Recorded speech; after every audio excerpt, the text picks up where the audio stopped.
श्री विद्यासागर जी, समय सागर जी, गेह सागर जी महाराज जी की, परम वंदनीय आरिका रत्न 105 प्रसम्मति माता जी की, पूज्य उपसम्मति माता जी की। वास्तव में हम सब बहुत पुण्यशाली हैं जो पूज्य आरिका संघ के सानिध्य में निरंतर ज्ञान अर्जन करने का सौभाग्य प्राप्त कर रहे हैं। उसी क्रम में आज पुनः उनके चरणों में बैठकर हमको ज्ञान अर्जन करने का सौभाग्य प्राप्त होगा। कल का दिन वास्तव में गुना नगर के इतिहास में एक ऐसा ऐतिहासिक स्वर्ण अक्षरों में लिखने जैसा दिन था और है, जिसको हजारों लोगों ने योगा ध्यान के माध्यम से गुना नगर का पूरा गुना नगर को पूरे देश में विख्यात किया है। मैं चाहता हूं हमारे गौतम भैया के सम्मान में पहले तो तालियां बजाइएगा। इन्होंने बहुत अच्छा उसको कवरेज किया है। अभी बता रहे थे कि इसको अगर आप टीवी में देखें तो ऐसा लगेगा कि साक्षात पूज्य प्रणम सागर जी महाराज बैठे हों और हम योगा का महान दृश्य करने का अवसर प्राप्त कर रहे हों। मैं चाहता हूं कि आज दीप प्रज्वलन करने के लिए गौतम भैया और हमारे पंडित जी साहब दोनों वाद्य यंत्र जो बजा रहे हैं और साथ में हमारे भैया पहुँचे, तीनों लोग और गौतम भैया पहुँच करके दीप प्रज्वलन करने का सौभाग्य प्राप्त करें। बहुत अच्छा सहयोग आपका मिल रहा है। राम कथा चल रही है। राम नवमी कल थी और आने वाले समय में 10 तारीख को महावीर जयंती होगी, इसके बाद हनुमान जयंती होगी। वास्तव में ये महीना बहुत बहुत महत्वपूर्ण है। कल का दिन भी गुना के इतिहास में बहुत अच्छा इसलिए होगा कि 5वें तीर्थंकर सुमतिनाथ भगवान का न केवल एक कल्याणक बल्कि तीन कल्याणक होंगे। कल निर्वाण लाडू भी चढ़ाया जाएगा। जन्म और तप कल्याणक को हम भव्य रूप से माता जी के सानिध्य में मनाने का सौभाग्य प्राप्त करेंगे। कल के बाद परसों का दिन वह होगा जब इस महावीर भवन में संभवतः जगह की कमी पड़ जाना चाहिए, क्योंकि यहाँ पर वर्धमान स्तोत्र नामक महामंडल विधान गुना में पहली बार होगा। भले ही आरोन में हुआ हो लेकिन गुना में पहली बार होगा। आप सबसे अनुरोध है कि जिनने अपने नाम लिखा दिए हैं उन्होंने तो उसी दिन से पुण्य का अर्जन प्रारंभ कर दिया है। जिन्होंने नहीं लिखा पाए हैं वे उस विधान को देखेंगे तो शेष पछताना ही रहेगा कि हमने इस विधान में नाम क्यों नहीं लिखाया। परिवार के साथ मात्र 1100 रुपए की राशि में आप अपना नाम लिखा करके और पुण्य अर्जन करने का महान सौभाग्य प्राप्त करेंगे, क्योंकि महावीर जयंती की पूर्व बेला पर यह विधान होगा और महावीर जयंती के दिन शाम में को रात्रिकालीन वेदा बेला में महावीर आराधना, भगवान महावीर स्वामी की आराधना पहली बार इस महावीर भवन में देखने और सुनने को मिलेगी। क्योंकि उसमें जितने भी पुण्यार्जक परिवार होंगे परिवार सहित आएंगे। यहाँ पर रंगोली का माड़ना मड़ा होगा, अपने परिवार सहित आएंगे लेकिन खाली हाथ नहीं आएंगे। एक एक परिवार एक एक अपनी परात और थाली में 64 दीप घर से लाएगा।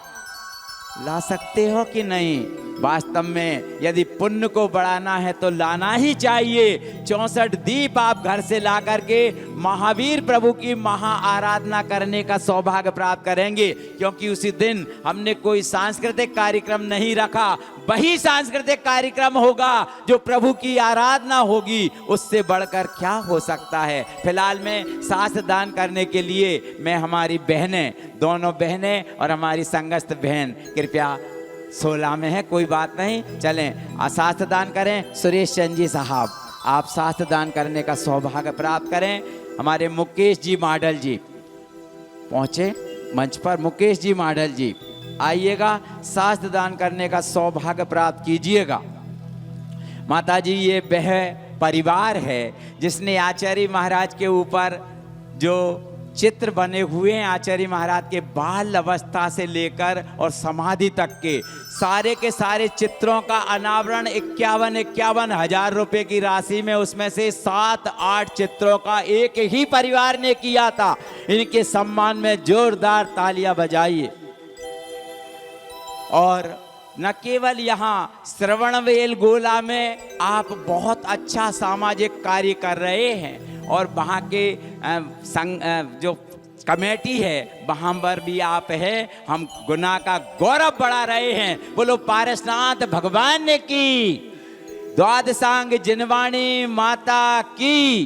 बिना किसी भूमिका के पूज्य माता जी के युगल चरणों में वंदनामी अर्पित करते हुए प्रार्थना करते हैं इस भावना के साथ कि माता जी आपने 7 तारीख तक का समय दिया था, लेकिन कल एक दिन का गैप हो गया है, इसलिए इस राम कथा को एक दिन और बढ़ा दें और कल 8 तारीख को भी ये राम कथा शुभारंभित रखें, ताकि इसका समापन 8 तारीख को हो जाए। ऐसे ही आप करतल ध्वनि से जयकार के माध्यम से अनुमोदना करें। बोलो पूज्य आरिका श्री प्रसन्नमती माता जी की, वंदनी आरिका संघ की, वंदनामि वंदनामि वंदनामि।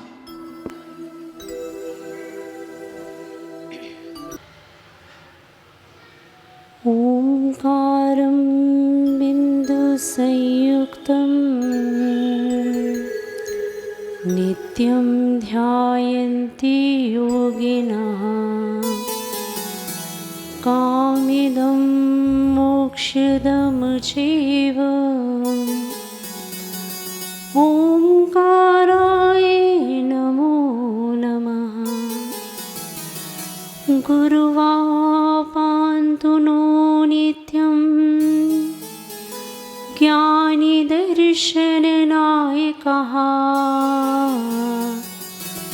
चारित्राणाविगम्भीरः मोक्षमार्गोपदेशिकः।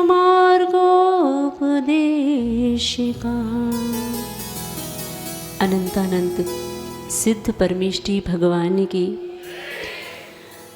देवादिवादिम तीर्थंकर श्री ऋषभनाथ भगवान की, देवादिव 1000 श्री पार्श्वनाथ भगवान की, वर्तमान शासन नायक श्री वर्धमान महावीर भगवान की, प्रातः स्मरणीय परम पूजाचार्य भगवान श्री विद्यासागर जी महामुनिराज की, सराकोद्धारक परम पूज्य श्री ज्ञान सागर जी महाराज की, परम पूज्य आचार्य श्री समय सागर जी महाराज की,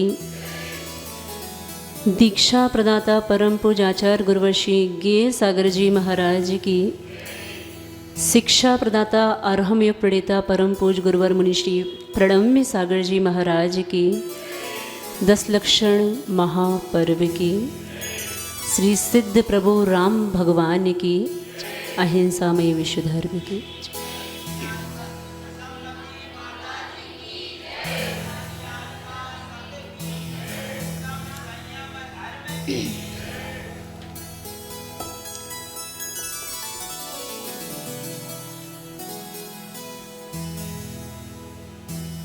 अब सभी सुधी श्रोताओं की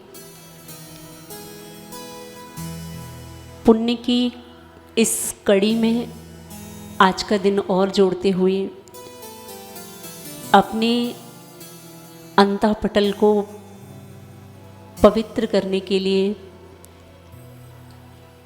श्री राम केवली भगवान का वो पावन चरित्र जिसका श्रवण कर हमें अपने निज धर्म का ज्ञान होता है। आपको लगता होगा ये धर्म हमें बहुत दुखी बनाता है। जब महापुरुषों के जीवन को देखते हैं, जीवन को पढ़ते सुनते हैं, तो हो सकता है आप को ऐसा देखने में आए कि ये धर्म हमें बहुत दुखी बनाता है। लेकिन इस बात का भी ध्यान रखना, ये धर्म हमें दुखी नहीं बनाता, ये धर्म हमें दुखों को जीतने की कला सिखाता है। सब प्रकार के धर्म आपको जीने की कला सिखा सकते हैं, लेकिन जैन धर्म एक विश्व का मात्र ऐसा धर्म है जो आपको जीने की कला सिखाने के साथ साथ मरने की कला भी सिखाता है। आर्ट ऑफ लिविंग के साथ एक ऐसा धर्म जो आपको आर्ट ऑफ डेथ भी सिखाता है। तो इस प्रकार भगवान राम, जिनको पुरुषोत्तम कहा, ऐसे राम केवली भगवान की कथा को श्रवण करने से सभी प्रकार के पाप कर्म की निर्जरा होती है, सभी प्रकार के पुण्य में वृद्धि होती है। तो उस कथा को सुनने के लिए अपना मानस तैयार करते हुए, दोनों हाथों को जोड़ते हुए, मन वचन काया की शुद्धि पूर्वक 24 तीर्थंकर भगवान को नमोस्तु करते हुए इस कथा को प्रारंभ करेंगे। 24 जिन राज को प्रणमहु बारंबार, रामचरित वर्णन करो तुच्छ बुद्धि अनुसार।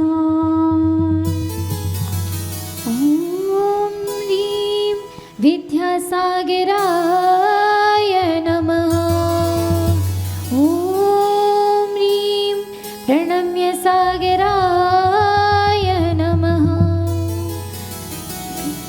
रविसेन आचार्य के पद पंकज सिरना,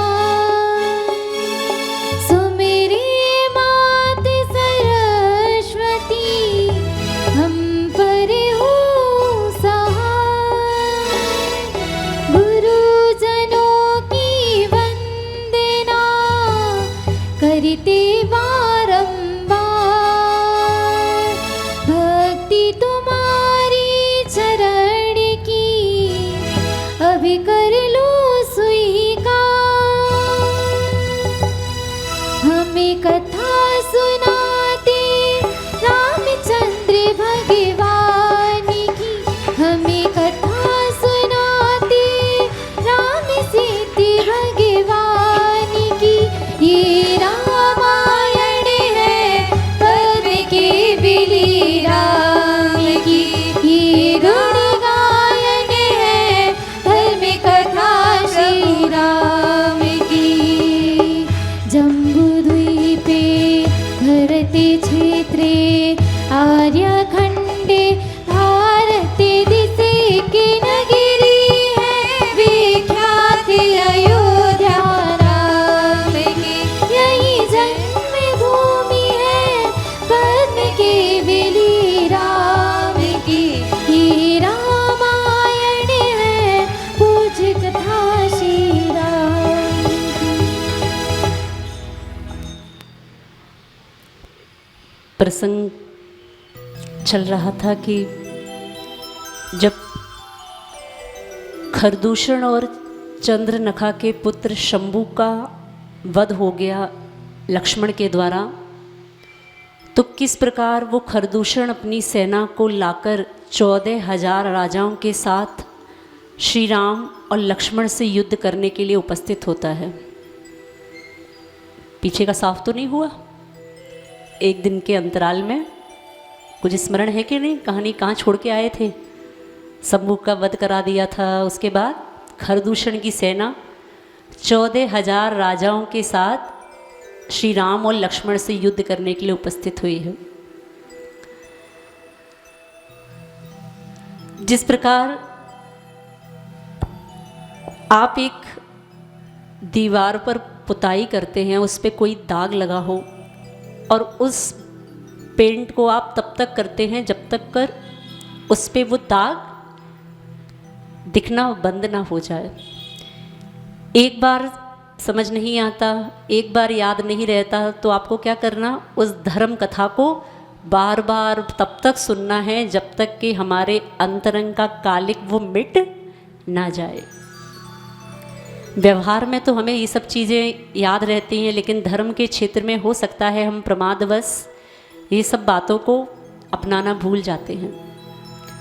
तो ऐसे उन राम केवली भगवान की कथा इस प्रकार आगे बढ़ती है कि वो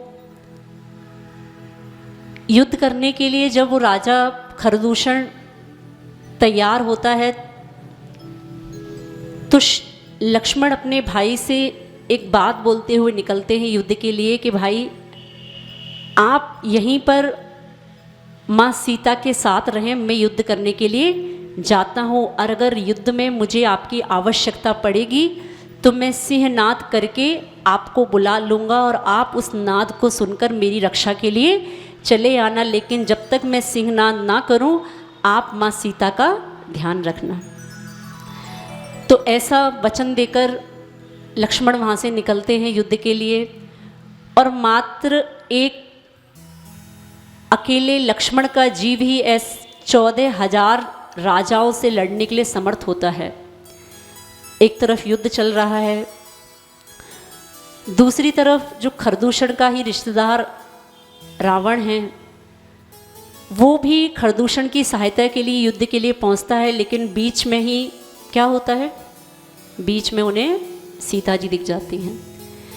और जब उस कुटी में उन्हें सीता दिखती हैं तो सीता के रूप सौंदर्य को देखकर वो रावण उन पर मोहित हो जाता है और वो अपने मन में भाव लाता है अगर ये स्त्री मुझे नहीं मिली तो मेरे महल की सब प्रकार की शोभा व्यर्थ है, इस स्त्री के बिना मेरा जीवन व्यर्थ है। रावण ने एक मुनिराज जिनका नाम अनंतवीर मुनिराज था, उन अनंतवीर मुनिराज से रावण ने एक नियम लिया था। उन मुनिराज ने रावण को एक नियम दिलवाया था कि रावण तुम अपने जीवन में एक नियम का पालन करना कि पर स्त्री जब तक उसकी स्वीकृति ना हो तब तक उस स्त्री से तुम किसी प्रकार की जबरदस्ती नहीं करोगे। जब रावण को ये नियम दिलवाया गया, रावण बोलता है अरे ये क्या नियम हुआ, मैं विद्याधर इतना बड़ा, इस संसार की सभी स्त्रियां तो मुझसे विवाह करना चाहती हैं, ऐसी संसार में कौन सी स्त्री होगी जो मेरे साथ विवाह करना ना चाहे। तो उन्होंने बहुत आसानी से उस नियम को उस समय स्वीकार कर लिया, आगे सब प्रकार की घटनाओं से अनजान होते हुए कि आगे उनके जीवन में क्या घटने वाला है। कि एक स्त्री से रमण का भाव उनके जीवन में वो मृत्यु का कारण भी बनने के लिए उपस्थित होने वाला है। तो ऐसा रावण जब उन पे मोहित हो जाते हैं तो उनके पास एक विद्या है, विद्या तो बहुत सारी हैं, विद्याधर हैं, विद्याओं के स्वामी हैं। उन विद्याओं के साथ उनके पास एक विद्या हुआ करती है जिसका नाम है अवलोकनी विद्या। कौन सी?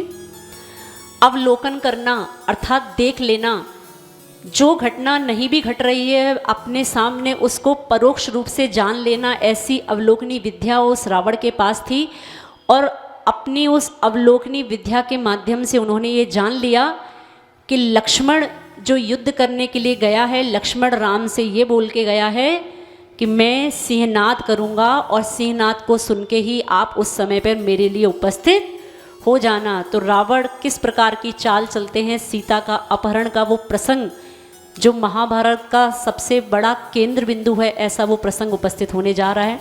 दोनों हाथों को जोड़ते हुए श्री राम भगवान की भक्ति का भाव लाते हुए दोनों हाथों को अच्छे से जोड़ो, तो हाँ अच्छे से श्री राम भगवान की गाथा को गाएंगे। मर्यादा पुरुष श्री राम है सिद्ध प्रभु बलराम, मर्यादा पुरुष श्री राम है सिद्ध प्रभु बलराम। जो भी ले इनका नाम बिगड़े बनते सब काम, जो भी ले इनका नाम बिगड़े बनते सब काम। मर्यादा पुरुष श्री राम है सिद्ध प्रभु बलराम, मर्यादा पुरुष श्री राम है सिद्ध प्रभु बलराम। सीता के स्वामी प्राण हनुमान के जो अभिमान, सीता के स्वामी प्राण हनुमान के जो अभिमान। वन वन करते विश्राम अन्याय अनीति न काम, वन वन करते विश्राम अन्याय अनीति न काम। प्रभु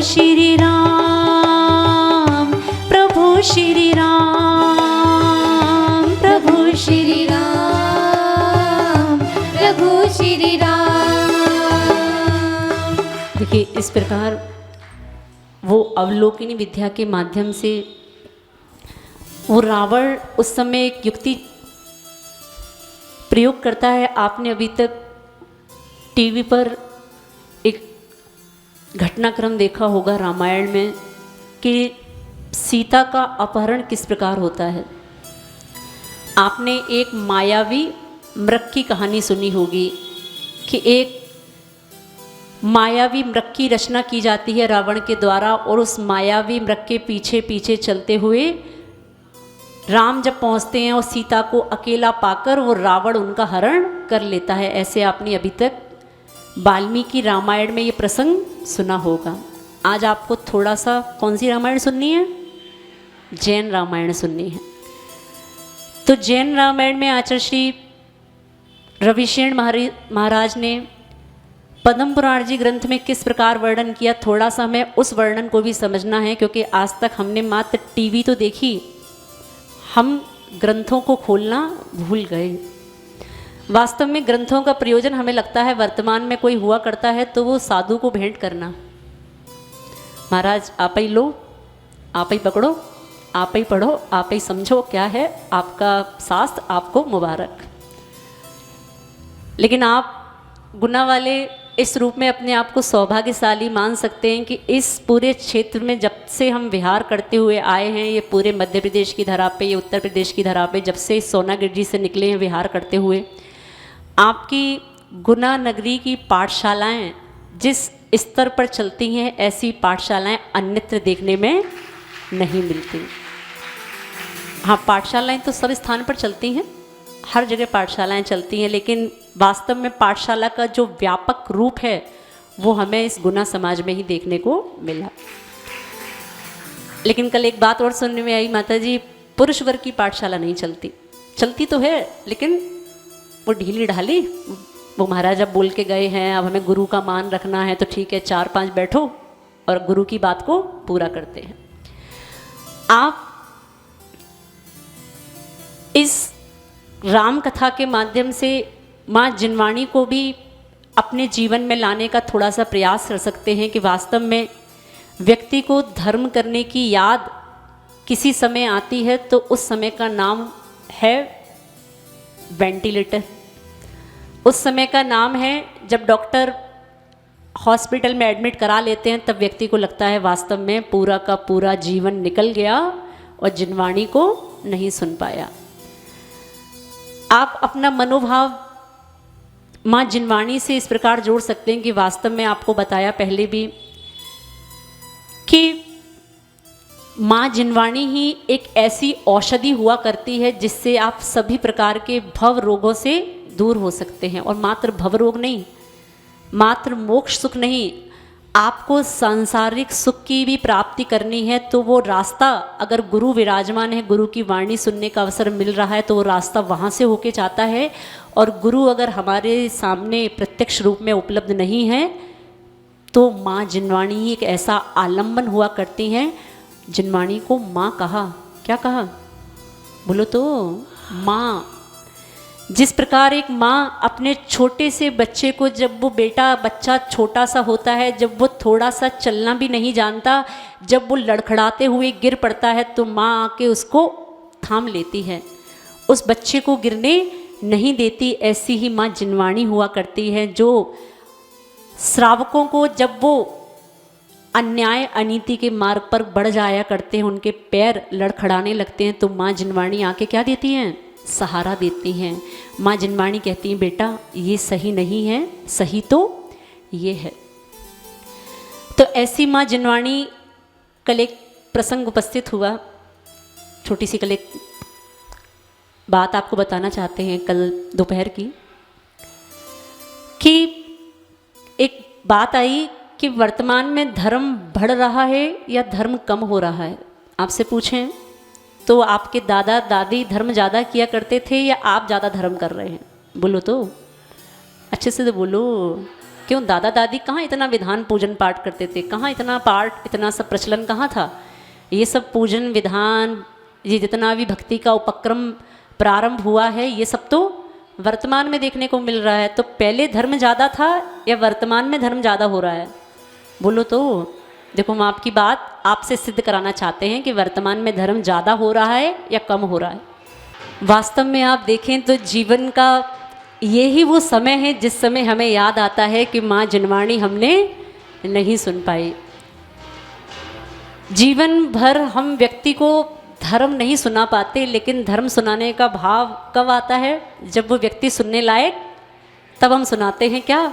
राम नाम सत्य है और अरिहंत नाम सत्य है।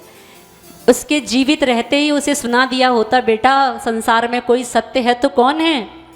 अगर हम आपसे भी सभा में बोलें अरिहंत नाम सत्य है, राम नाम सत्य है, तो आप कहोगे माता जी क्या राम कथा के बीच में आप अशुभ अशुभ बोल रहे हो, आप अमंगल बोल रहे हो। क्यों? भगवान का नाम अमंगल है, अरिहंत भगवान का नाम अमंगल है, तो आपको इस शब्दों से डर क्यों लगता है? राम नाम सत्य है, इस शब्द में क्या परेशानी है? इस पंक्ति में क्या परेशानी है कि राम का नाम सत्य है? वास्तव में सत्य कोई है तो वो अरिहंत भगवान का नाम ही सत्य है। तो फिर ऐसा क्यों लगता है? इस बात के कहने से कुछ ऐसा घटित हो गया जो नहीं होना चाहिए था। जीवन भर जब तक वो व्यक्ति की आंख खुली है, जब तक वो धर्म करने के योग्य रहता है, तब तक तो भगवान का नाम सुनने को फुर्सत नहीं है। जब अंत समय आ जाता है तब साधु के पास ले जाके क्या कहते हो? अब इन्हें क्या कर दो? अब इन्हें संबोधित कर दो। अब जब सुनने लायक नहीं बचे, कानों में शक्ति नहीं बची, कोई चेतना अब मन में बाकी नहीं है, अब क्या करो? अब महाराज अब क्या कर दो? संबोधित कर दो। अब क्या संबोधित कर दो? जीवन भर तो कुछ किया नहीं। लेकिन आपके मन में अगर संबोधन के भाव भी आते हैं अंत समय में, तो ये भी समझना ये भी बहुत पुण्य का उदय है कि अंत में हमारे पास इतनी जागृति रहे, इतनी चेतना रहे कि हम कह सकें कि हमें अब सब प्रकार से मुक्त करके मुझे क्या कर दो। बात समझ में आ रही है? भगवान से प्रतिदिन इस बात की प्रार्थना कर लिया करो, भगवान मेरी बुद्धि इतनी समीचीन चलती रहे कि अंत समय में मैं सब प्रकार का त्याग करके आपके चरणों में क्या धारण कर लूं? संयम का भाव धारण करके समाधि मरण को स्वीकार कर लूं। तो एक प्रश्न पूछा आपसे, धर्म अभी ज़्यादा हो रहा है या पहले के समय में ज़्यादा होता था? तो आप इस बात का विचार करें कि आपको लगता है वर्तमान में धर्म बहुत हो रहा है, बहुत। हम ट्रेन में बैठे हैं, हम बस में बैठे हैं, हम बाजार में चल रहे हैं, तो भी हम क्या कर रहे हैं? हम सब प्रकार का मोबाइल के माध्यम से धर्म कर रहे हैं। और आप मान के चलना, जिस दिन से मोबाइल आपकी ज़िंदगी में आया, आपका सारा का सारा धर्म नष्ट हो गया। ये आज हम आपसे कह रहे हैं। आपको लगता है आपने धर्म बढ़ा लिया, आपने अपना सारा का सारा धर्म नष्ट कर लिया।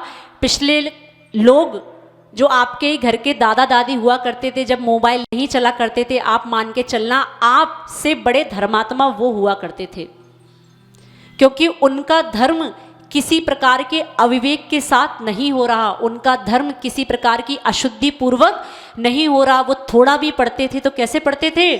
शुद्धि के साथ पढ़ते थे। आप आज दिन भर पढ़ रहे हो तो भी कर्म का बंद कर रहे हो। वो ही मोबाइल 2 नंबर में घूम के आ जाता है, वही मोबाइल शमशान घाट पे घूम के आ जाता है। मोबाइल है कि जिनवाणी है? उस मोबाइल के अंदर कभी ऐप खोल के देखो, जिनवाणी मिलेगी कि नहीं? उस मोबाइल को मोबाइल नहीं मानना, उस मोबाइल को डिजिटल जिनवाणी मान के चलना है।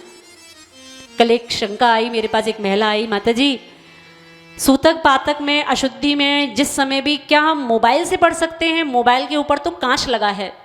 क्या लगा है? बोलो तो। आपकी अज्ञानता की स्थिति बता रहे कहाँ तक है। वो मोबाइल हमें अशुद्ध नहीं लगता, क्योंकि मोबाइल के ऊपर क्या लगा है? हम 2 नंबर से होके आए, बच्चे अशुद्ध कपड़ों में हैं, सब प्रकार के, आप सूतक में हैं, पातक में हैं, लेकिन तर्क क्या देते हैं? मोबाइल है। एक जिनवाणी कहाँ है? मोबाइल पर पढ़ना अगर आप प्रेफर करते हैं तो फिर आप एक काम और कर सकते हैं, आप जिनवाणी को लेमिनेट करा के, जिनवाणी पे लेमिनेशन करा के उसको भी पढ़ सकते हैं। क्यों? अंतर क्या है? मोबाइल पे पढ़ना और जिनवाणी को लेमिनेशन करा के पढ़ना कोई अंतर है क्या? आप समझ के देखें, जितना प्रकार का आपने मोबाइल से स्वाध्याय करना शुरू किया है, आप समझ के चलना आपने अपने धर्म को नष्ट कर लिया। आप हर समय अशुद्ध कपड़ों में हैं, अशुद्ध अवस्था में हैं महिलाएं, उन 3 दिनों में भी आप मोबाइल को नहीं छोड़ पाती, तो आप समझ के चलना आपने जिनवाणी को पकड़ा है या आपने मोबाइल को पकड़ा है। किसको? धर्म ज़्यादा हो रहा है या धर्म नष्ट हो रहा है? पूरा का पूरा नष्ट हो रहा है। स्वाध्याय जिस समय कराते हैं उस समय देखते हैं जो श्रावक स्वाध्याय करता है, माता जी क्या पढ़ा रहे हो? ये पढ़ा रहे हैं। ठीक है माता जी, फोटो खींच लें क्या? खींच लो भैया, खींच लो। अब वो फोटो खींचने के बाद वो श्रावक ये भूल जाता है ये मोबाइल नहीं है, अब ये क्या बन गई? अब ये जिनवाणी बन गई। और आप जिस प्रकार जिनवाणी की पूरी विनय करते हैं, नाभि से उच्च स्थान देते हैं, चौके पर विराजमान करते हैं, जिनवाणी स्तुति पढ़ते हैं, मंगलाचरण करते हैं, क्या आप इतनी विनय मोबाइल की कर सकते हैं? क्यों भैया लोग? जब स्वाध्याय के समय देखते हैं कि व्यक्ति ने फोटो लिया और अपने पैरों के पास जमीन पर ही उस फोन को रख लिया, कोई घुटने पे रख लेता है, कोई जंघा पे रख लेता है, कोई जब कोई स्थान नहीं मिलता तो कहाँ? वसुंधरा धरती पर रख लेते हैं। और क्या चल रहा है? बड़े बड़े ग्रंथ का स्वाध्याय चल रहा है, जीवकांड जी चल रहा है, कर्मकांड चल रहा है, पंचास्तिकाय चल रहा है, यहाँ तक कि षट खंडागम ग्रंथ भी कहाँ चल रहा है? बोलो तो। ज़्यादा धर्म करने के लालच में आप अपना सब प्रकार का अच्छा धर्म का भाव नष्ट कर रहे हैं। आप इस बात को अच्छे से समझना। मोबाइल का उपयोग मात्र इतना कर लें कि आप गुरु की देशना श्रवण कर लें। क्या कर लें? कभी भी बड़े बड़े ग्रंथों को, बड़े ग्रंथ क्या, आजकल तो मोबाइल में इतनी सुविधाएं हैं, आप छोटा सा छोटा मेरी भावना से लेके धवला टीका। अभी किसी स्थान पर स्वाध्याय चल रहा था तो एक शंका मेरे मन में आई, जिज्ञासा आई। तो जिज्ञासा जब आई तो एक बेटी बोलती, माता जी इसको मोबाइल में भी ढूंढ देते हैं। मैंने कहा कैसे ढूंढोगी? मैंने कहा ये शायद हो सकता है ये बड़े ग्रंथ का रेफरेंस हो। बोलती माता जी अभी खोलते हैं मोबाइल में, देखो षट खंडागम की धवला टीका। स्त्रियों को स्पर्शित करने के लिए मना किया ऐसे ग्रंथों को, पता है कि नहीं महिलाओं? षट खंडागम जी ग्रंथ को स्पर्शित करने के लिए महिलाओं को मना किया। आप समझें ऐसे ग्रंथ को आजकल बच्चे, आजकल युवा कहाँ खोल लेते हैं? मोबाइल पर, और अच्छे बढ़िया जंघा पे रख के स्वाध्याय चल रहा है। किसका चल रहा है? बढ़िया षट खंडागम ग्रंथ का चल रहा है। आप समझ के चलना, आप अपने सभी प्रकार के पाप कर्म को नष्ट नहीं कर रहे हैं, आप अपने पाप कर्म को बढ़ा रहे हैं। क्योंकि इतने बड़े बड़े ग्रंथों का स्वाध्याय अगर इतनी अभिनय के साथ होगा तो नियम से समझना ये आप दुर्गति का कारण हैं। आचार्यों ने ग्रंथ में कहा, विणेण सुद मधीदम जदिवि होदि पमादेण विस्रदि तमु वट्ठावि पर भवे केवल नाणम च आवधि। श्रुत का अभ्यास अगर आप माँ जिनवाणी को विनय के साथ पढ़ते हैं तो वो अगले भव में आपके लिए केवल ज्ञान उत्पत्ति कराने में भी सहकारी हो सकता है। बात समझ में आ रही है? विनय के साथ किया गया स्वाध्याय आपके लिए अगले भव में केवल ज्ञान को उत्पत्ति कराने में भी सहकारी हो सकता है। और आप अविनय पूर्वक किया हुआ स्वाध्याय आपके जीवन के अंत समय में आपको ड़मोकार मंत्र का विस्मरण भी करा सकता है।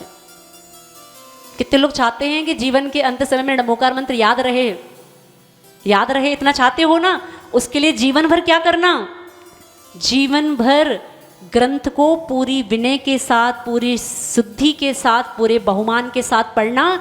नहीं तो ग्रंथों में स्पष्ट लिखा है अविनय के स्वाध्याय करोगे तो अंत समय में ड़मोकार मंत्र पूरा का पूरा की बात तो छोड़ो, 5 पद की बात तो छोड़ो, एक पद भी आपको याद आने वाला नहीं है कि जीवन भर में मंदिर में क्या पढ़ रहा था।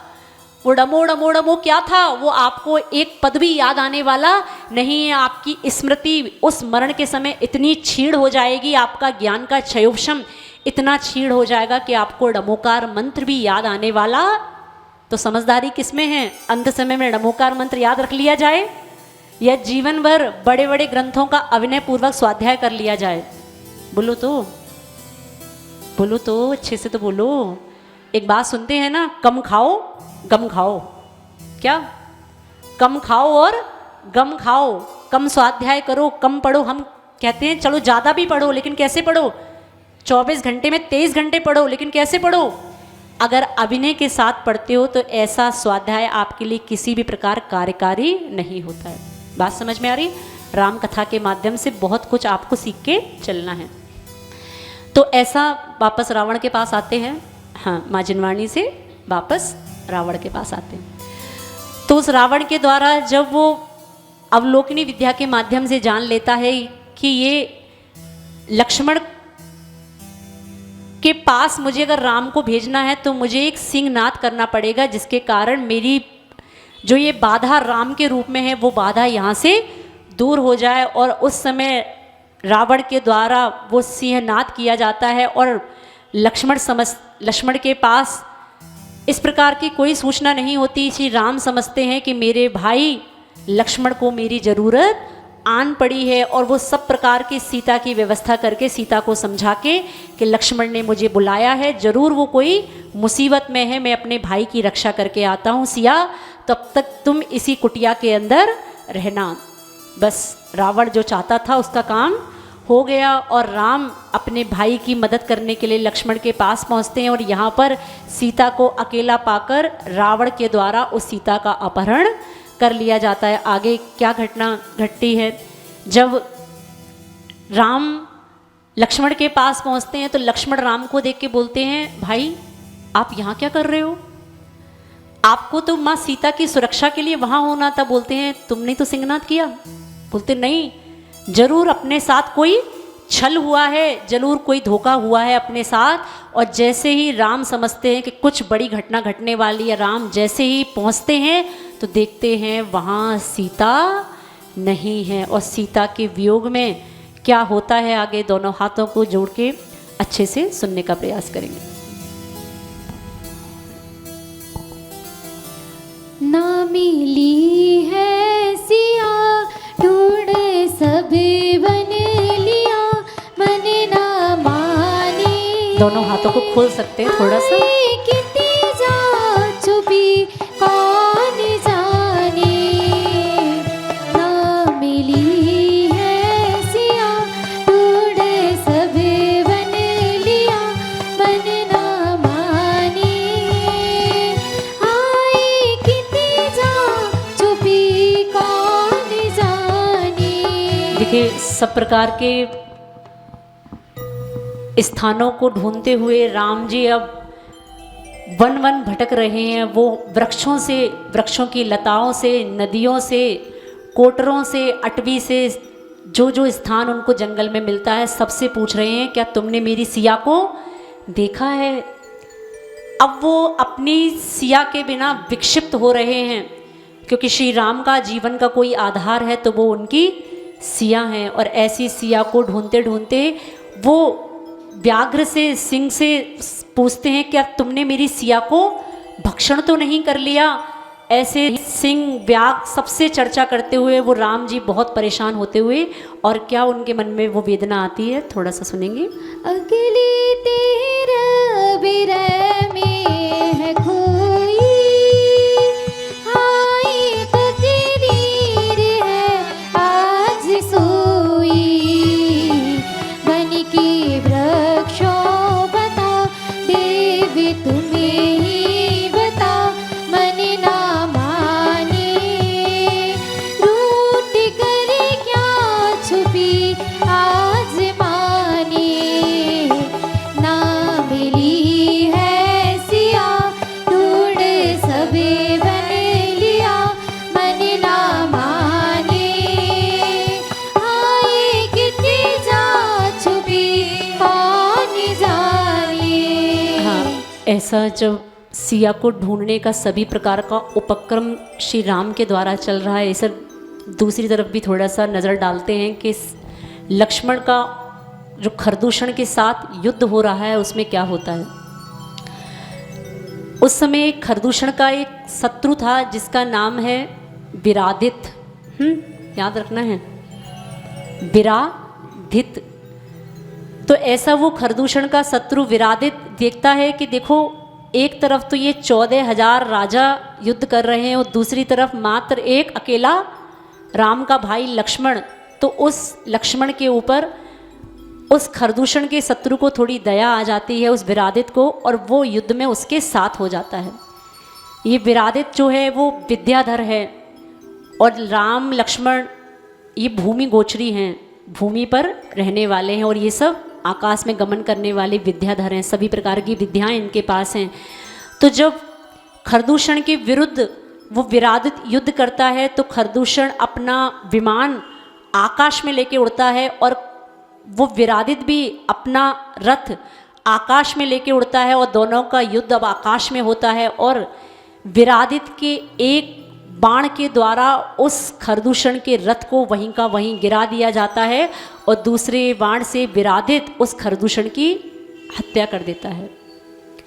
तो ऐसा जब उस खरदूषण की मृत्यु हो जाती है, और खरदूषण की मृत्यु होने के बाद जो खरदूषण का राज्य था, जहाँ पर वो राज्य करता था, वो राज्य का स्वामी अब किसको बना दिया जाता है?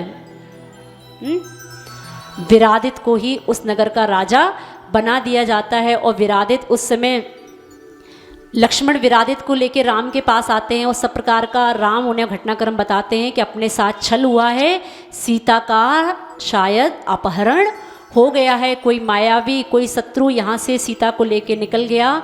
तो वो विरादित उस समय कहते हैं, देखो आपके द्वारा खरदूषण के पुत्र की मृत्यु हुई है, छोटी बात नहीं है। खरदूषण का कुटुंब बहुत बड़ा है, उस कुटुंब में बहुत बड़े बड़े विद्याधर रहते हैं, जरूर किसी एक के द्वारा आपकी पत्नी का अपहरण कर लिया गया। अब आपको बहुत सावधान रहना है, क्योंकि विद्याधर का वंश बहुत बड़ा है। आप रामायण में एक किरदार बहुत अच्छे से सुनते हैं, जिनका नाम है श्री हनुमान। आपको बताया जाता है कि वो हनुमान बंदर थे, लेकिन जैन रामायण के आधार पर आपको इस प्रकार का भी विचार सुनना है कि हनुमान वानर नहीं, हनुमान वानर वंशी थे, उनका वंश वानर वंश था। और ऐसा वो रावण के रिश्तेदार हैं, कौन? हनुमान और रावण की भी रिश्तेदारी है। रावण की भांजी, भांजी समझते ना, भांजी बहन की बेटी, तो ऐसी उस रावण की भांजी हनुमान को ब्याही गई है। तो कौन हो गए? भांजी के पति कौन होते हैं? दमादी होते हैं ना। हाँ, तो ऐसा वो रावण का दामाद हनुमान है, जिसको रावण की भांजी ब्याही गई है। तो ऐसे वो हनुमान तो कामदेव हैं, वो तो बहुत सुंदर हैं, जिनके रूप सौंदर्य की तुलना तीर्थंकर भगवान से की जाती है। ऐसे वो वानर वंशी से भी उनके संबंध थे। तो विरादित उस समय उनसे बोलता है कि अब आप सभी को अपने प्राणों की रक्षा के लिए एक स्थान पर सुरक्षित हो जाना चाहिए, क्योंकि वो रावण का वंश बहुत बड़ा है, वानर वंश भी उसके संबंधित हैं, उसके संबंधी हैं। आपके प्राणों को कुछ भी हो सकता है, आपकी सीता के साथ भी कुछ भी हो सकता है, तो आपको एक सुरक्षित स्थान पर पहुंच जाना चाहिए। और एक स्थान है जिसका नाम है लंक पाताल, लंका नहीं, लंक पाताल स्थान, जो विरादित जिसका स्वामी बन चुका है। ऐसे वो अपने स्थान पर लेकर तीनों को वहाँ सुरक्षित कर देते हैं। कल अभी एक भैया जिज्ञासा पूछ रहे थे, माता जी लक्ष्मण के इतने सारे विवाह हो रहे हैं, ये रानियाँ कहाँ गई सारी?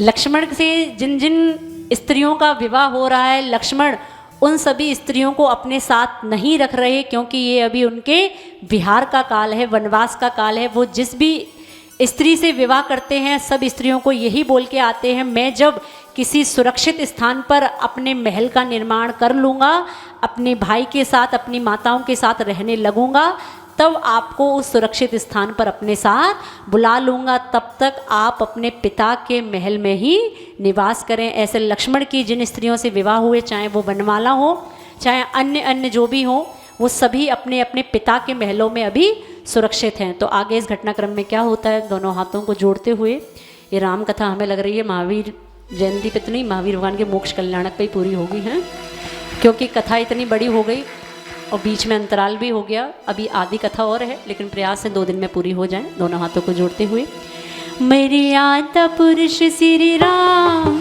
हे सिद्ध प्रभु बलराम, मर्यादा पुरुष श्री राम, है सिद्ध कल आपको एक बलराम। क्लैप सिखाई थी चौथे नंबर की। हाँ, मैरिया, हाँ साथ में आरंभ योग भी करते चलो। ओ मर्यादा पुरुष श्री राम, है सिद्ध प्रभु बलराम। अच्छे से। मर्यादा पुरुष श्री राम, है सिद्ध प्रभु बलराम। ओ जो भी लेने का नाम, बिगड़ी बनते सब काम। जो भी लेने का नाम, बिगड़ी बनते सब काम। प्रभु श्री राम, थोड़ा झूम लिया करो। हाँ, ओ प्रभु श्री राम, प्रभु श्री राम, प्रभु श्री राम, प्रभु श्री राम। इधर रावण सीता को लेकर अपने विमान पर बैठ जाता है और सीता को अपनी लंकापुरी में ले जाने के लिए प्रस्थान करता है। और वहाँ एक वन है लंकापुरी में जिसका नाम है देवारण्य वन। सीता का स्थान भी याद कर लें जहाँ पे सीता को वहाँ उस समय रखा गया, ऐसा वो वन देवारण्य वन। हाँ, उस वन में अशोक वृक्ष के नीचे वो ले जाके सीता को वहाँ रख देता है, बिठाल देता है और हर प्रकार से सीता को मनाने का प्रयास करता है। लेकिन सीता उससे स्पष्ट क्रोध भरे शब्दों में कह देती है, मैं सती स्त्री हूँ, मुझे स्पर्श करने का ख्याल भी अपने मन में नहीं लाना। मैं भले ही मेरे प्राणों का विसर्जन क्यों ना हो जाए, लेकिन मैं कभी भी किसी अन्य पुरुष का सेवन नहीं कर सकती। मेरे मात्र कोई जीवन का एक कोई आधार है तो वो मेरे मात्र एक राम है। तुम सब प्रकार का इस प्रकार का जो अपना व्यर्थ का प्रयोजन सिद्ध करना चाहते हो, इससे तुम्हें कोई लाभ होने वाला नहीं है। और देखना, ये ही तुम्हारी मृत्यु का भी एक दिन कारण बन जाएगा। लेकिन रावण जीवन में उसने मात्र एक ही गलती की, सभी प्रकार की विद्याओं का स्वामी है, बहुत बड़ा नीति विज्ञ है, सभी प्रकार की नीतियों को जानने वाला है कि अच्छा क्या है बुरा क्या है, सब कुछ जानता है। कोई उपदेश देने की उसको आवश्यकता नहीं है। ऐसा वो रावण मात्र जीवन में एक गलती कर बैठता है कि वो सीता पर मोहित हो जाता है। अब सीता की ये बातें सुनने के बाद उसको लगता है, अरे मैंने इस स्त्री का अपहरण करके बहुत बड़ी गलती कर दी। ये तो अपने ही पति का नाम स्मरण किए जा रही है। लेकिन अब जो सवाल उठता है वो उठता है अपने आत्मसम्मान का। सारी की सारी रामायण जो महाभारत में बदल जाती है उसका कारण मात्र है कि अपना क्या सम्मान नहीं खोना। अब मैं सीता को ले तो आया हूँ, अब इस स्त्री को मैं वापस किस मुंह से करने जाऊं? मैं कैसे किससे कहूं कि जिसको मैं अपहरण करके लाया था वो स्त्री मेरे साथ किसी भी प्रकार का सुख भोगना नहीं चाहती, लो अपनी स्त्री को वापस लो। ये तो मेरे लिए बहुत शर्म की बात हो जाएगी कि मैं अपना प्रयोजन सिद्ध किए बिना किसी स्त्री को वापस कर दूं। तो रावण के मन में भाव तो आया कि सीता को रखने से कोई प्रयोजन दिखाई नहीं देता, लेकिन अब मैं इस स्त्री को वापस नहीं कर सकता। अब ये भी थोड़ा सा मेरा आत्मसम्मान की बात है, मेरे स्वाभिमान की बात है। तो ऐसा वो उस अशोक वृक्ष के नीचे सीता को बिठा देता है और सीता के आसपास रावण की जो मुख्य पटरानी हैं जिनका नाम मंदोदरी है, ऐसी वो मंदोदरी रावण की और जो 16,000 पत्नियां हैं, कितनी 16,000, ये भी कोई कम नहीं है चक्रवर्ती से, 16,000 हैं। तो 16,000 पत्नियों के साथ वो उस सीता के आसपास सारी पत्नियां बैठी हुई हैं और रावण अपनी पत्नी मंदोदरी से कहता है कि सीता को समझाओ, ये सीता को थोड़ा सा समझाओ, इस सीता को समझाओ कि मैं कितना बड़ा स्वामी हूँ, ये अपनी सब प्रकार की हट छोड़ दे। मंदोदरी कहती है, स्वामी आप चिंता नहीं कर रही है, देखिए कितनी अच्छी स्त्री है, कितनी अच्छी स्त्री अपने स्वामी के लिए दूसरी स्त्री को मना रही है।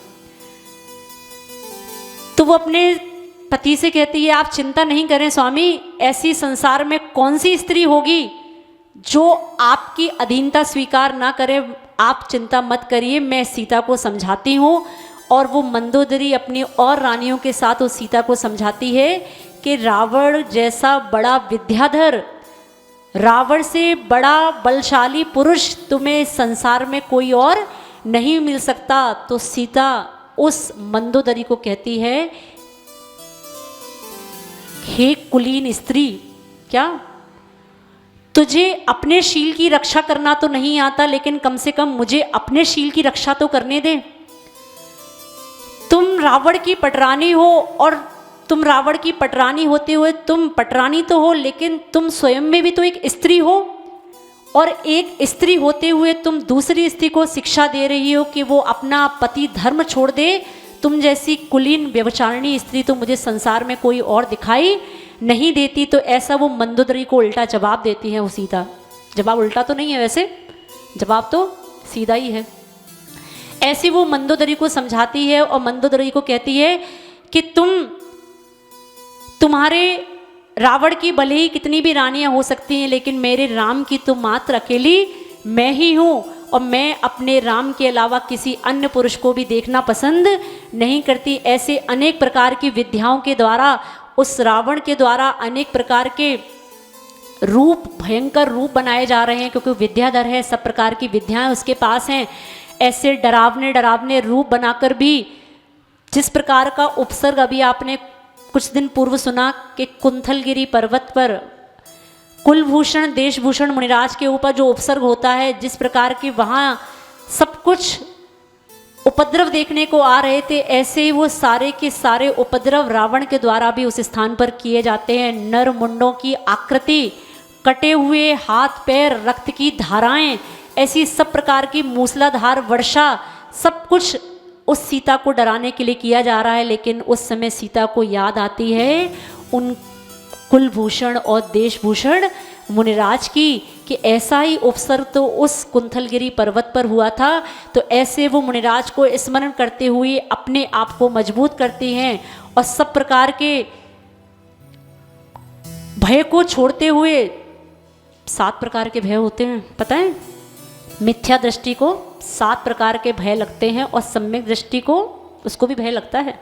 ऐसा नहीं सोचना सम्यक दृष्टि को भय नहीं लगता, सम्यक दृष्टि को भी भय लगता है और मिथ्या दृष्टि को भी भय लगता है। सम्यक दृष्टि को संसार से डर लगता है, उसको मात्र एक संसार से ही डर लगता है, संसार के राग भोगों से डर लगता है। लेकिन मिथ्या दृष्टि को तो 7 प्रकार के भय लगते हैं। कौन कौन से?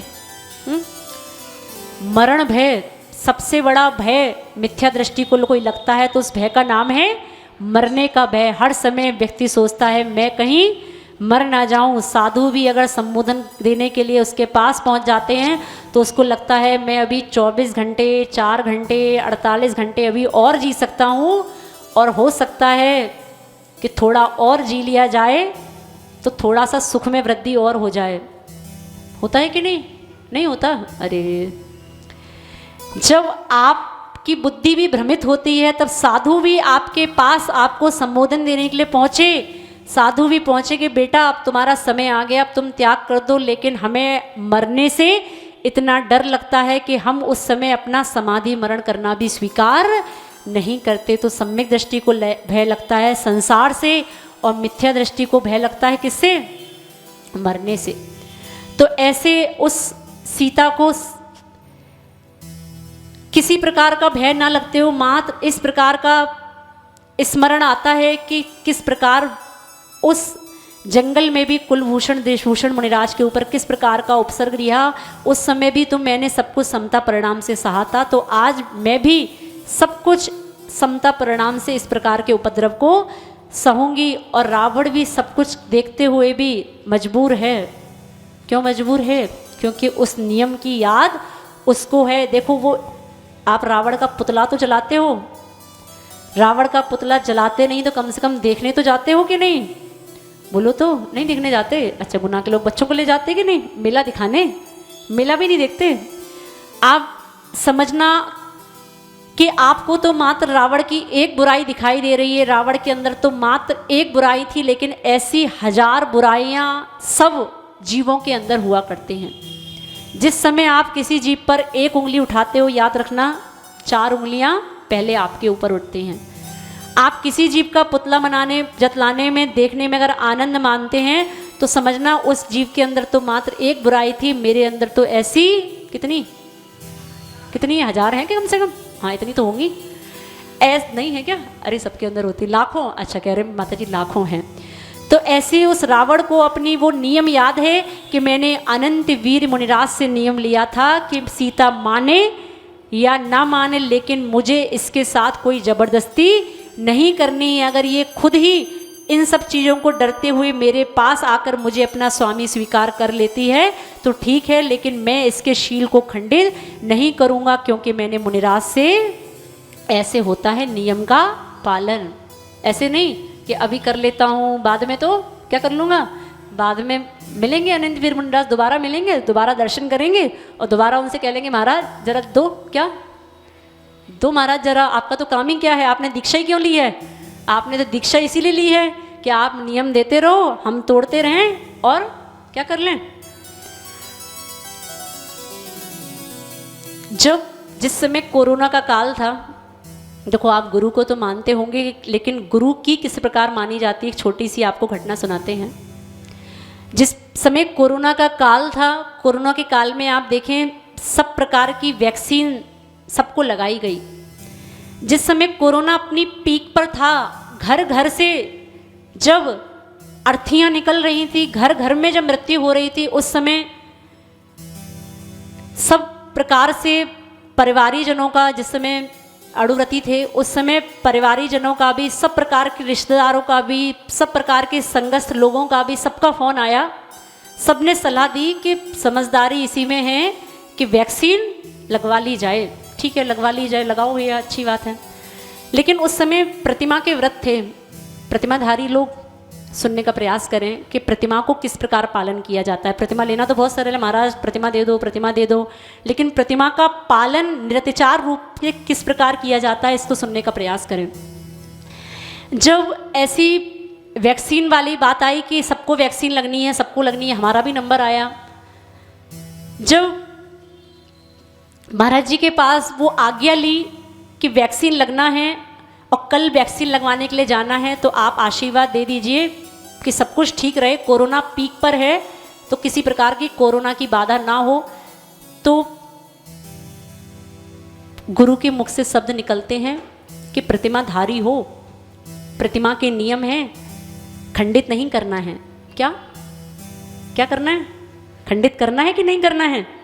आप समझ के चलें, कोरोना का वो समय जिस समय हर व्यक्ति, हर त्यागी वृत्ति भी डरा हुआ था और सबके सब एक होड़ में लगे थे कि बस वैक्सीन लगवानी है, लगवानी है। और जब सब लोगों ने हमसे कहा कि दीदी ये कोई समझदारी वाली बात नहीं है, ये कोई, क्योंकि आप जब धर्म करने जाते हैं तो 100 लोग आपको समझाने के लिए आते हैं कि वास्तव में धर्म तो बाद में कर लेना, पहले अपने क्या बचाओ, पहले अपने प्राण तो बचाओ, तब तो धर्म होगा। आपके घर से भी जब आपका कोई बच्चा बैराग के मार्ग पर निकलता है तो सारे के सारे रिश्तेदार उस समय जमा हो जाते हैं उसको संबोधन देने के लिए। होता है कि नहीं?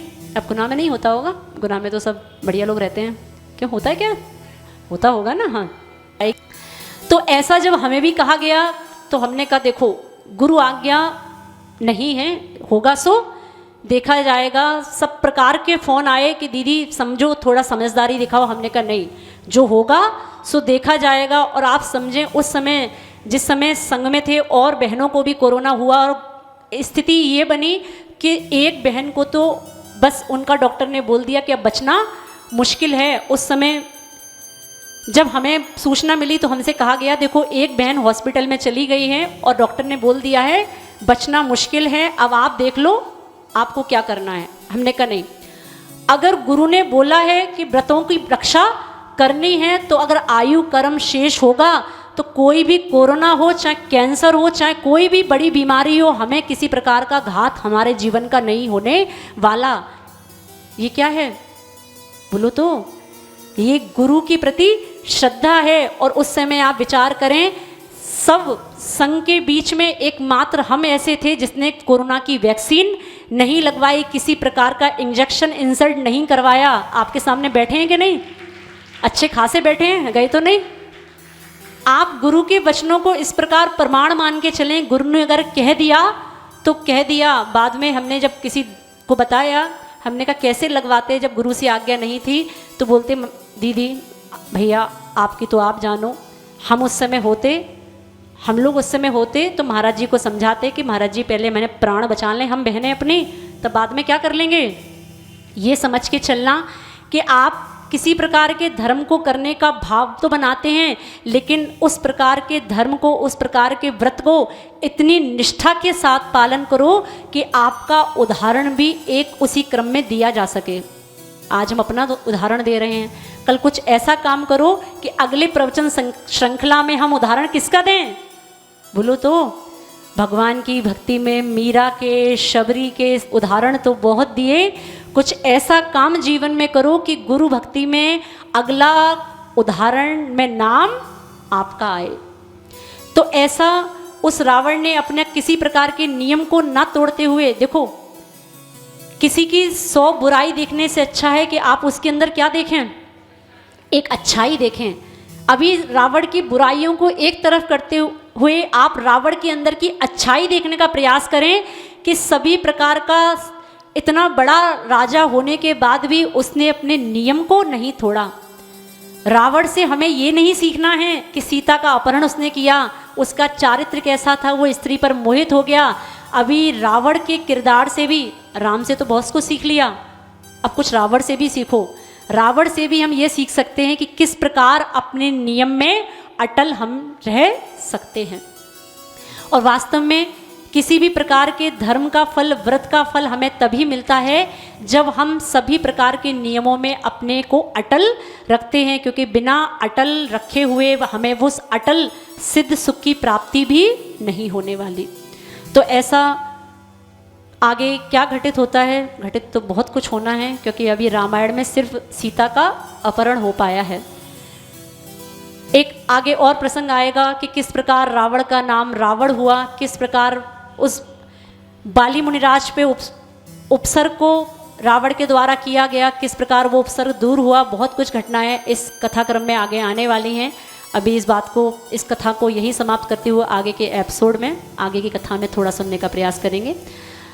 और इसी क्रम में आपको एक बात और बतानी है कि आपको जिस प्रकार सूचित किया गया कि भगवान महावीर स्वामी के जन्म कल्याणक के पूर्व बेला पर श्री वर्धमान भगवान महावीर स्वामी की आराधना करने के लिए एक विधान का आयोजन होना निश्चित हुआ है। जानकारी है कि नहीं है?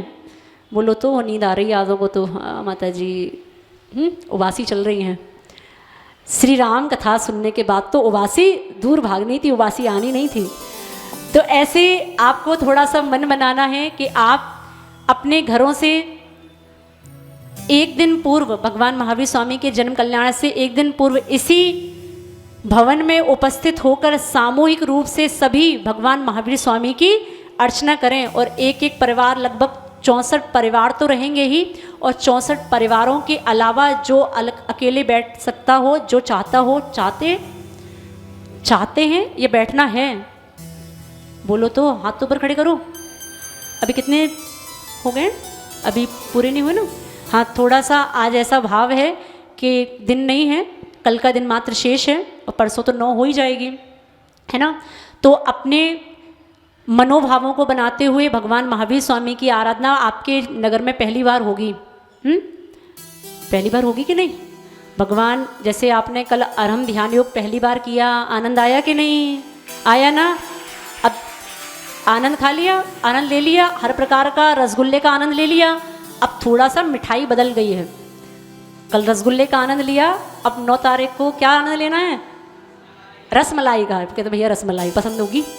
अब आपको क्या करना है, थोड़ा सा जिस प्रकार अरहम ध्यान में आपको आनंद आया उससे थोड़ा सा बढ़ के, और वो आनंद आपको 64 स्त्रोत 64 अर्घों की वो भगवान महावीर स्वामी की जो भक्ति है उसमें आपको आएगा। आपके जीवन का ये पहला विधान होगा। और मेरा भाव है कि पूरी समाज एक साथ होकर, आप अकेले अकेले पूजन विधान करते हैं, लेकिन ये विधान ठीक है। तो अपनी थोड़ा सा मनोभावों को बनाते हुए, दोनों हाथों को जोड़ते हुए, ओम अरहम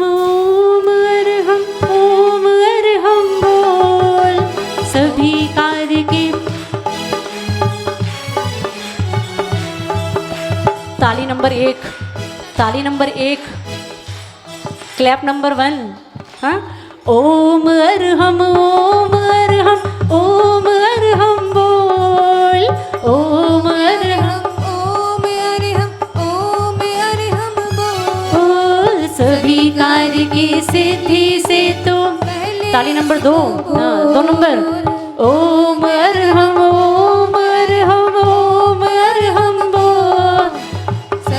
हाँ, थोड़ा स्वस्थ रहोगे तब तो कल कथा सुनने आओगे। बोल ओम अरहम नमः। नंबर 3, ओम अरहम नमः, ओम अरहम नमः, ओम अरहम। थोड़ा तेजी से करो। ओम अरहम नमः, जो हो सो हो। 4। हाँ, क्लैप नंबर 4। सो है हमको क्या, हमको क्या। हाँ, थोड़ी स्पीड में, थोड़ा तेजी से। ओ जो हो सो हो, जो है तेजी से। हाँ, थोड़ा सा ऊर्जा निकालनी हाथ में से। सो है हमको क्या, हमको। बोलो भी, साथ में बोलना भी है। जन्म सुनिश्चित, मरण सुनिश्चित, जन्म सुनिश्चित, थकना नहीं है। सुनिश्चित, कर्मों का फल मिलना निश्चित, कर्मों का फल मिलना निश्चित। फिर संयोग वियोगों की छड़, फिर संयोग वियोग की छड़, घबराने से क्या, जो हो सो हो, जो है सो है, हमको क्या, हमको क्या, हमको क्या। ओम अरहम नमः, ओम अरहम। हारमोनियम। हाँ, ओम अरहम नमः, ओम अरहम नमः, ओम अरहम। थोड़ा मजबूती से। ओम अरहम नमः, ओम अरहम नमः, ओम अरहम नमः, ओम अरहम नमः। जी बोले सिद्ध प्रभु राम भगवान की। द्वादशांगमयी जिनवाणी माता की। पूज्य माता जी से अनुरोध करते हैं कि जिनवाणी की स्तुति अपने मुखारबिंद से करें। श्री जिनवाणी